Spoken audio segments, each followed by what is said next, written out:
عید جو ہے یہ پہلے سمجھیں کہ یہ کیوں کی جاتی ہے۔ مثال کے طور پر یہ اس لیے کی جائے، خوشی ہے کہ آپ کپڑے پہنیں گے نئے یا کھانا کھائیں گے یا اس طرح کی چیزیں ہیں، وہ چیزیں تو یہ چیزیں تو موجود ہیں، یا لوگوں کو ملیں گے، اپنے بیوی بچوں کو یا رشتہ داروں کو، ماں باپ کو۔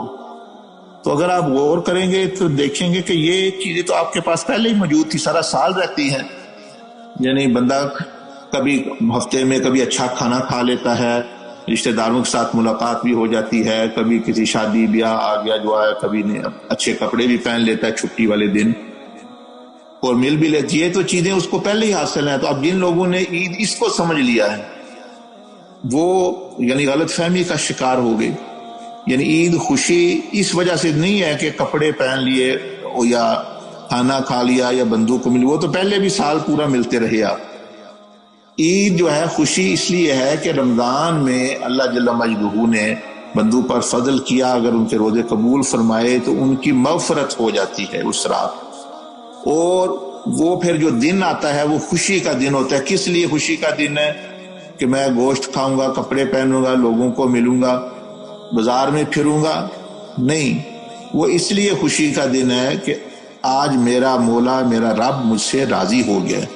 وہ بندہ پھر شکرانے کے 2 رکعتیں بھی ادا کرتا ہے، یعنی عید کی شکل، نماز کی شکل میں، اور پھر جو ہے وہ کیونکہ سمجھتا ہے میرا مولا مجھ سے راضی ہو گیا، وہ کپڑے بھی اچھے پہننے کی کوشش کرتا ہے، کھاتا بھی ہے، اور وہ جو اللہ پاک راضی ہوا، اللہ پاک خوش ہوا ہے، وہ اس خوشی کو وہ دوسروں کے ساتھ بھی بانٹتا ہے، اپنے ماں باپ کو ملتا ہے، اپنے رشتہ داروں کو ملتا ہے، دوسروں کو ملتا ہے، غریبوں کا خیال کرتا ہے کہ بھئی اگر اللہ مجھ سے خوش ہوا ہے تو میں اب یہ خوشی کیوں نہ بانٹوں دوسروں میں۔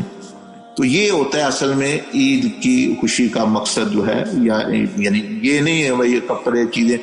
تو یہ عید کا مقصد یاد رکھیں بھئی، عید خوشی اس لیے ہے کہ اللہ پاک راضی ہو گیا، گناہ معاف ہو گئے ہیں، اس لیے نہیں کہ کپڑے ہیں وہ تو پھر جس کے پاس کپڑے ہی نہیں اس کی تو پھر عید ہی نہ ہوئی، جس کے پاس کھانا ہی نہیں اس کی تو عید ہی نہ ہوئی، پھر تو ایسا معاملہ بن جائے گا۔